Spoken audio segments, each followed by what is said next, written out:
Hello everyone, welcome to Finance by Avisha and Arpita.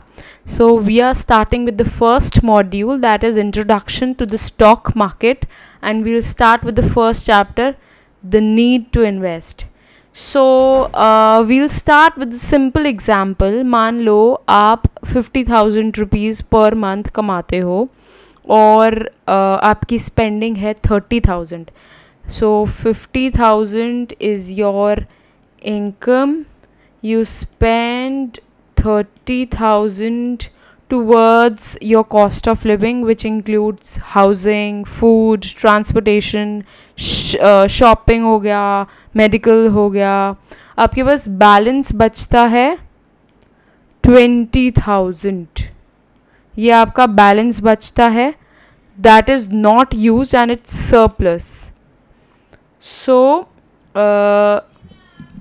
अब आप कुछ अजम्पशंस ले सकते हो.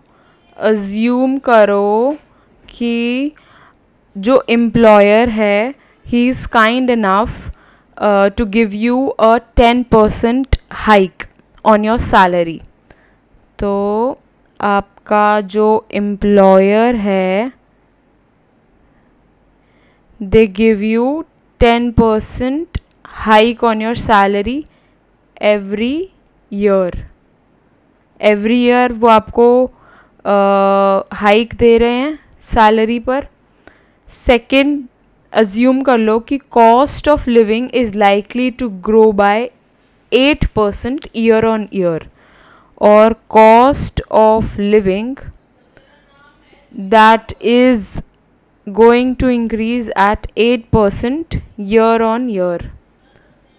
नाउ आप मान लो कि अभी आप 30 साल के हो and you plan to retire at the age of 50. You are 30 right now and you plan to retire at the age of 50. 50 साल तक आप रिटायर होने का सोच रहे हो और आपके पास 20 साल बचे हैं कमाने के लिए. You are left with 20 more years to earn, right? Fourth assumption ले लो, you don't intend to work after your retirement. आप रिटायर हो गए आप 50 की एज पर और आप उसके बाद you plan not to work, right? Fifth assumption ले लो, आपके एक्सपेंसेस फिक्स्ड हैं और you don't foresee any other expense. आपके जो एक्सपेंसेस अभी हैं, जितने भी एक्सपेंसेस हैं वो फिक्स्ड हैं और कोई नए एक्सपेंसेस आप फोरसी नहीं कर रहे. सिक्स्थ अजम्पशन ले लो, आपका जो बैलेंस 20,000 हर महीने का बचता है is retained in form of hard cash. आप उसे हार्ड कैश में रिटेन कर रहे हैं, ठीक है. ये आपकी कुछ अजम्पशंस है. Here is how the cash balance look like in 20 years. ये आप देख सकते हैं यहाँ पर आपकी ईयरली इनकम हो गई 6 लाख, क्योंकि आप 50,000 मंथली कमाते हैं. ईयरली एक्सपेंस हो गया 3.6 लैक्स, क्योंकि आपका 30,000 पर मंथ का एक्सपेंस है और आप रिटेन कर रहे हैं 2.4 लैक्स, ठीक है. अब आप 20 साल तक यही कर रहे हैं, आपका 10% आपका वो मिल रहा है, सैलरी हाइक हो रहा है और आपके एक्सपेंसेस उसी रेट से कॉस्ट ऑफ लिविंग 8% से बढ़ रही है ईयर ऑन ईयर. यहाँ पर आप देख सकते हैं 8% से आपकी कॉस्ट ऑफ लिविंग बढ़ रही है. यहाँ पर 10% का इंक्रीज़, यहाँ पर 8% का इंक्रीज़. तो कैश रिटेन हो रहा है और आप देख पा रहे हैं कि after 20 years of hard work you have accumulated 1.7 crores. Since your expenses are fixed, your lifestyle have not changed over the years, you probably even suppose your lifelong aspiration, better home, a better car or vacations etc. After you retire, assume करो कि जो आपके expenses हैं will continue to grow at 8%. अगर आपके पास 1.7 crore rupees हैं, that is good enough to sail you for रफली अराउंड 8 years. आपका जो ये आपने एक्यूमुलेट किया है 20 years तक अपनी सेव करके 1.7 करोड़, आप इसको खाली 8 साल तक यूज़ कर सकते हो. आप मान रहे हो, अज्यूम कर लिया हमने कि आपका एक्सपेंस 8% से इंक्रीज़ हो रहा है ईयर ऑन ईयर, तो आप अपने जो 1.7 करोड़ आपके हैं वो आप 8 साल तक ही और चला सकते हो आप अपनी रिटायरमेंट के लिए. 8th year onwards you will be in a very tight spot with literally no savings left to back up.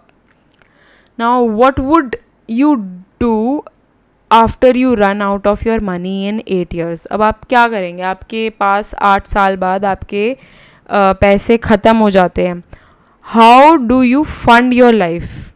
Is there a way to ensure that you collect a large sum at the end of 20 years?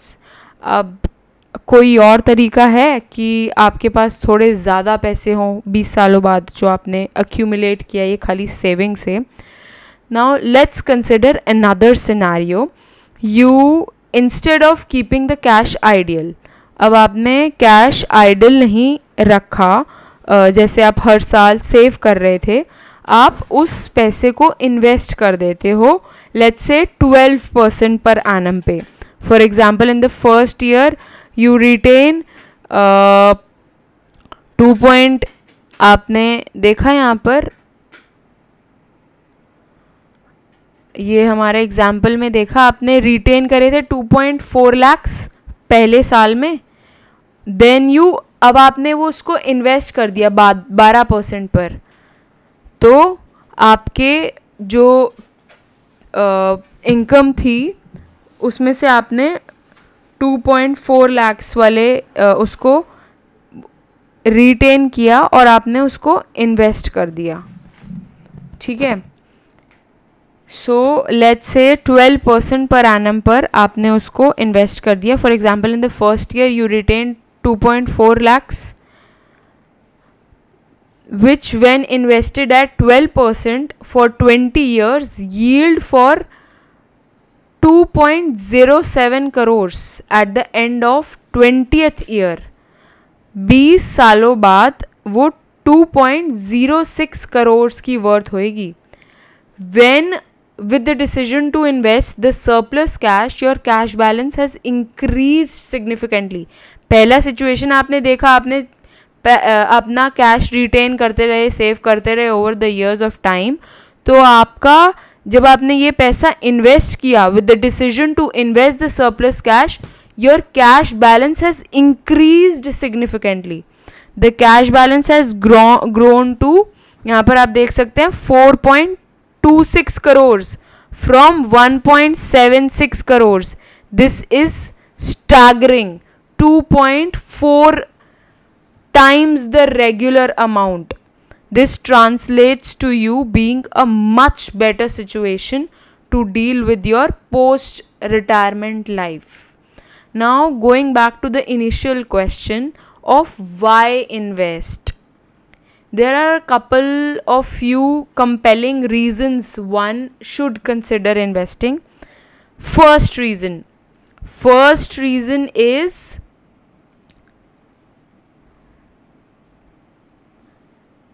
the first reason is आपको fight करना है inflation. By investing, one can deal with the inevitable growing cost of living, generally referred as inflation. जैसे आप देखते हैं अभी Covid era में भी though economy is not moving, लेकिन inflation level has increased to all time high. तो inflation तो होती रहेगी हर साल। आप चाहे 50,000 रुपये अभी कमा रहे हो, आपका एम्प्लॉयर आपको 10% का हाइक दे रहा है हर साल, लेकिन इन्फ्लेशन भी बढ़ रही है। तो first reason is why you should consider investing is inflation. Second, to create wealth.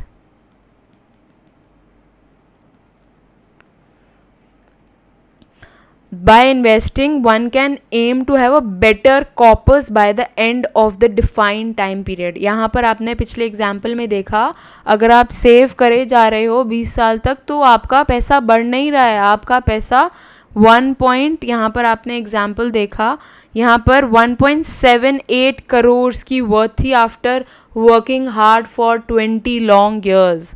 अगर यही पैसा आपने इन्वेस्ट कर दिया होता तो उसकी वर्थ होती 2.4x द रेगुलर अमाउंट। इसका 2.4 टाइम्स ज़्यादा है। In the above example the time period was up to the retirement, but it can be, आपने जो पहले का अजम्पशन लिया था कि आप रिटायरमेंट के लिए कर सकते हो, लेकिन ये आप अपने हाउस परचेज करने के लिए कर सकते हो, रिटायरमेंट हॉलीडे के लिए कर सकते हो, for children's marriage. Now where to invest? The second question is where to invest.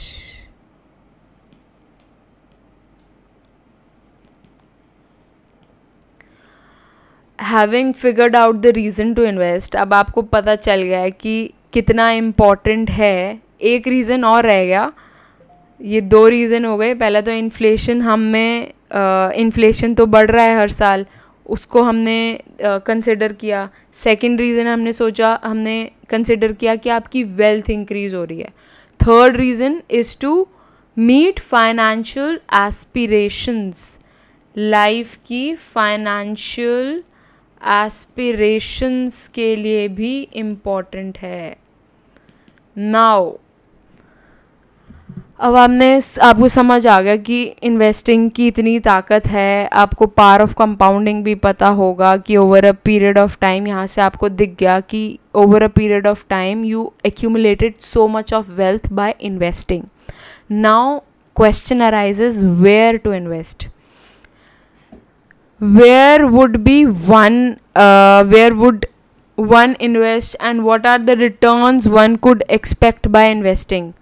So when it comes to investing, one has to choose a asset class that suits the individual risk and return temperament. अब आप कितना risk लेने के लिए तैयार हैं, आप कौन सी एसेट क्लास में प्रेफर करेंगे, ये क्वेश्चंस भी इम्पॉर्टेंट है। An asset class is a category of investment with return risk and मतलब जैसे मैंने बोला, आप कितना रिटर्न चाहते हो। आप चाहते हो कि मुझे 1 साल में 5% रिटर्न चाहिए, 1 साल में मुझे 10% रिटर्न चाहिए, 1 साल में मुझे 25% रिटर्न चाहिए। मैं इतना रिस्क ले सकता हूँ, मैं लो रिस्क वाला बंदा हूँ, मैं ज़्यादा रिस्क नहीं ले सकता। मैं हाई रिस्क ले सकता हूँ, मैं मीडियम रिस्क ले सकता हूँ। तो considering the risk and return aspect, we can choose from the various asset classes. तो कुछ पॉपुलर एसेट क्लासेस जो होती हैं, पॉपुलर एसेट क्लासेस की बात करें तो फर्स्ट है फिक्स्ड इनकम इंस्ट्रूमेंट, सेकंड है इक्विटी, थर्ड है रियल एस्टेट, फोर्थ है commodities. There are precious metals. So fixed income instruments क्या होते हैं? ये इन्वेस्टेबल इंस्ट्रूमेंट्स होते हैं with minimal risk at the principal, और रिटर्न जो इस पे मिलता है, return is paid on the as an interest to the investor based on particular fixed income instrument.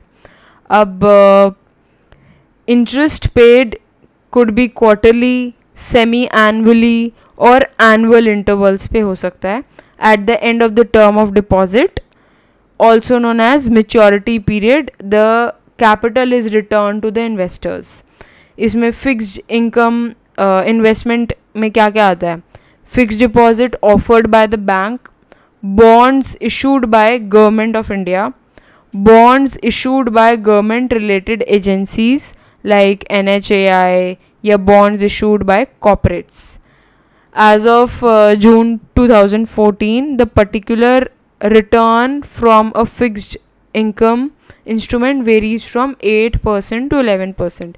ये फिक्स्ड इनकम इंस्ट्रूमेंट्स है, यहाँ पर मिनिमल रिस्क होता है और रिटर्न जो होता है वो पे होता है इन्वेस्टर को कुछ on a particular fixed income instrument पर, और रिटर्न आपको इंटरेस्ट की फॉर्म में मिलता है, क्वार्टरली, सेमी एनुअली और एनुअल भी मिलता है. और and of the term of deposit में इसे हम मैच्योरिटी पीरियड बोलते हैं. फिक्स्ड इनकम इंस्ट्रूमेंट कौन से बताए मैंने आपको? Fixed deposit offered by bank, bonds जो गवर्नमेंट इशू करती है, बॉन्ड्स जो गवर्नमेंट रिलेटेड एजेंसीज इशू करती हैं जैसे NHI, HUD, हुडकू एट्सेट्रा, और जो बॉन्ड्स कॉर्पोरेट्स इशू करती है. अब इक्विटी पर आते हैं. इक्विटी क्या होता है? इक्विटी मतलब buying shares of publicly listed companies जो ट्रेड होते हैं NSE और BSE पे. जब एक इन्वेस्टर इन्वेस्ट करता है एक इक्विटी में, unlike fixed income instrument, there is no capital guarantee, लेकिन trade off the return from equity can be handsome. वहाँ पर लो रिस्क है जो हमने बात की फिक्स्ड इनकम इंस्ट्रूमेंट में. यहाँ पर आपको जो आपकी रिटर्न होगा इन्वेस्टमेंट पर, उस वो return are quite good as compare to fixed income instrument. Indian equities generally generate करती है close to 14 to 15% CAGR over past 15 years. Past अगर 15 साल का रिकॉर्ड देखा जाए तो 14 से 15% का रिटर्न देती है इंडियन एक्विटीज़. अगर आप इन्वेस्ट कर रहे हो कुछ बेस्ट और वेल रन इंडियन कंपनीज़ में, तो वो यील्ड देती है around 20% CAGR in long term. अब आइडेंटिफाई करते हैं सच इन्वेस्टमेंट अपॉर्चुनिटी. लेकिन आपको अगर ऐसा रिटर्न चाहिए तो उसके लिए स्किल चाहिए होगा, हार्ड वर्क चाहिए होगा और पेशेंस चाहिए होगा. अब taxation on equity instrument held for, अगर आप इक्विटी इन्वेस्टमेंट को 365 डेज तक होल्ड करते हो तो आपको 10% टैक्स देना पड़ेगा. अगर if the gains are more than 1 lakh starting from 1st April 2018. Previously such investment were tax free. ठीक है, this is comparatively a lower return of tax than other asset class. अब हम बात करते हैं रियल एस्टेट की. Real estate investment involve करता है बहुत transacting, buying, selling, commercial, non commercial land. Typically example अगर लें हम, इंक्लूड करेंगे transacting in sites, apartments and commercial buildings. There are 2 income sources जो रियल एस्टेट में होते हैं, namely rental income, capital appreciation of the investment amount. अब transaction procedure जो होते हैं इसके काफ़ी कॉम्प्लेक्स होते हैं, इसमें काफ़ी लीगल वेरिफिकेशन होता है डॉक्यूमेंट्स का, और कैश आउटले रियल एस्टेट में इज़ यूजुअली क्वाइट लार्ज, और there is no official matrix to measure the return. कोई ऐसा ऑफिशियल मैट्रिक्स नहीं है जो बता सके कि रियल एस्टेट पर कितना रिटर्न मिलता है. Hence it would be hard to comment on this, right. अब हम बात करते हैं commodities, bullion, investment in gold, silver, इसे हम कंसिडर करते हैं, ये काफ़ी पॉपुलर इन्वेस्टमेंट एवेन्यूज़ हैं कमोडिटीज़ में।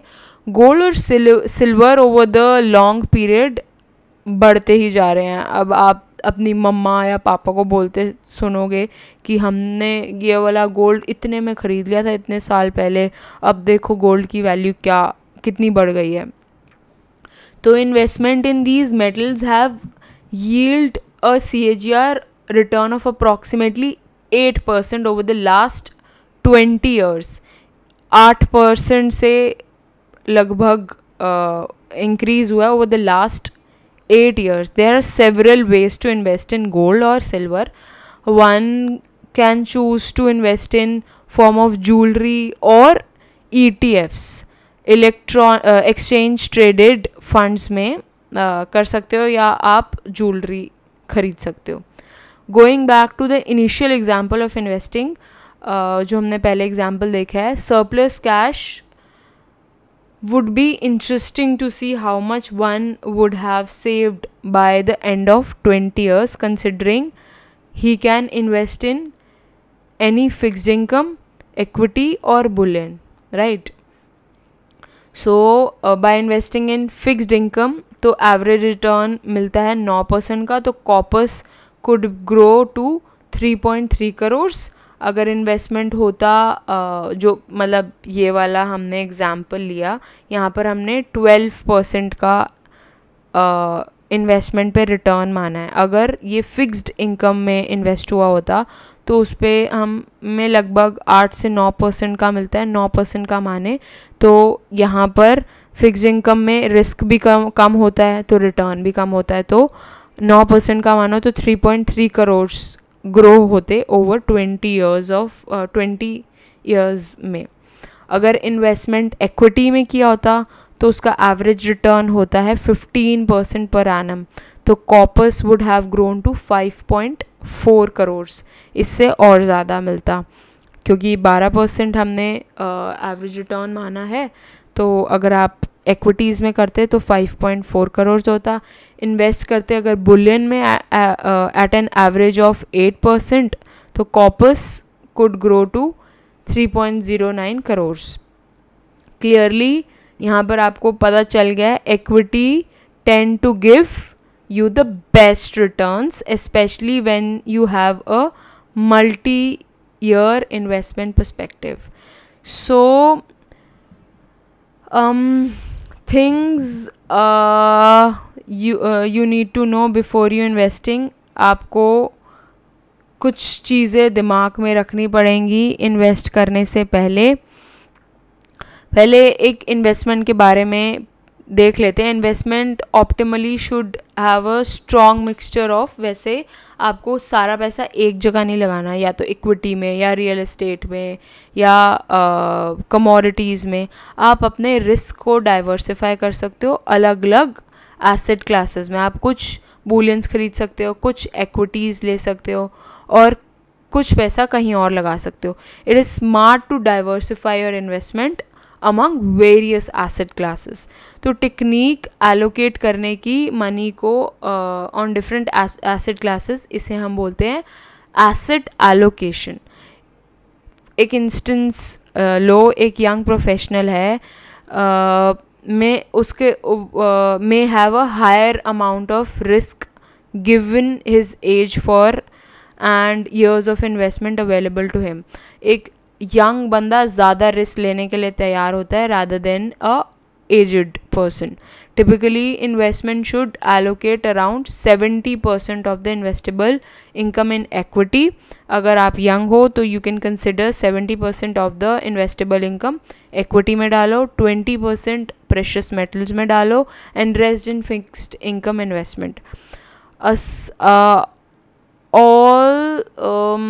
अगर आप rational हो, मतलब considering the same ration, अगर आप a retired person can invest 80%, एक रिटायर्ड बंदा है तो वो 80% फिक्स्ड इनकम में डाल सकते हैं, 10% इक्विटी मार्केट में डाल सकते हैं, precious metal. The ratio in which one allocates investment among asset classes depend on the investor's risk appetite basically. Now talking about the third thing. What are the things to know before investing? आपको पहली चीज़ जो पता होनी चाहिए, इतनी देर से मैं बोल रही हूँ, first thing is return and risk go hand in hand. जितना ज़्यादा रिस्क होगा उतना ज़्यादा रिटर्न होगा, जितना कम रिस्क होगा उतना कम रिटर्न होगा. तो इन्वेस्टमेंट फिक्स्ड इनकम में is a good option if you want to protect your principal amount.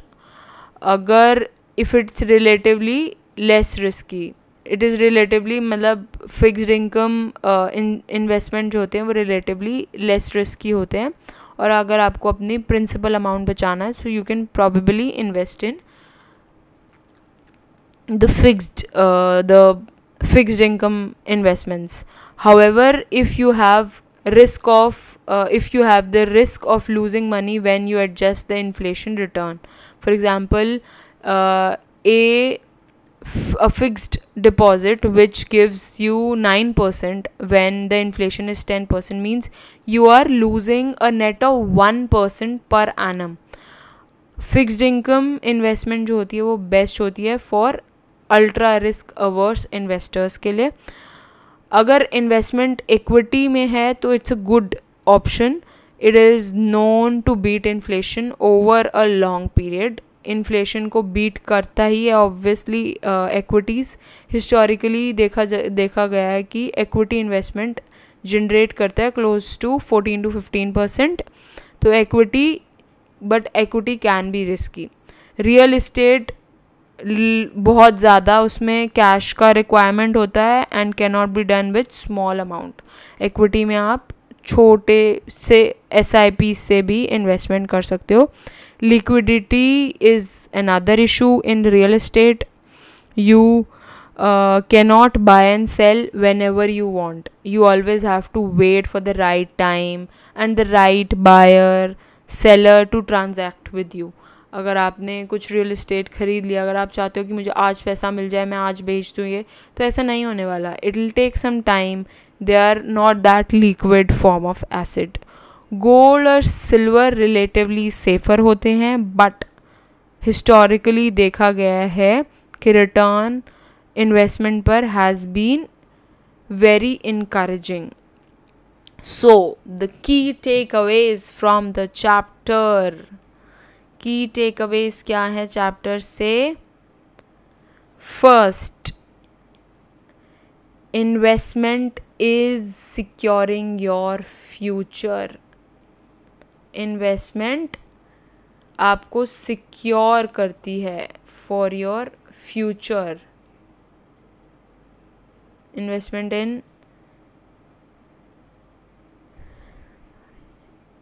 Investment आपको सिक्योर करती है आपके फ्यूचर के लिए. अब the corpus you intend to build at the end of the defined period is sensitive to the return rate the investment generates. Small variation to return can have a big impact on the corpus. अगर आप corpus को देखो, you intend to build at the end of the defined period, बहुत ज़्यादा sensitive होता है क्योंकि अगर आपने to the return rate the investment generates छोटा सा वेरिएशन हो जाए रेट में तो वो काफ़ी बड़ा इम्पैक्ट करता है कॉर्पस पर. अगर आप चूज़ करो एक instrument the best suits your rate and risk, अब आप चूज़ करो अपना इंस्ट्रूमेंट जो आपको बेस्ट सूट करता है based on your risk and return appetite. और पहले तो मतलब स्मॉल वेरिएशन हम साथ में आपके लिए की टेक अवेज लिख देते हैं. A small variation can have impact, big impact on the corpus. Third point था आपको रिस्क एंड रिटर्न देखना इम्पॉर्टेंट है. Fourth is equity could be a part of your investment if you want to beat the inflation in long run. Equity important है अगर आप inflation को beat करना चाहते हैं लॉन्ग रन में. So that is all about this video. I hope you learned quite a few things from this video. Please share it with your friends and उनको knowledge बांटें how it is a most important thing. So thanks for watching. Please subscribe to the channel. Okay, bye bye.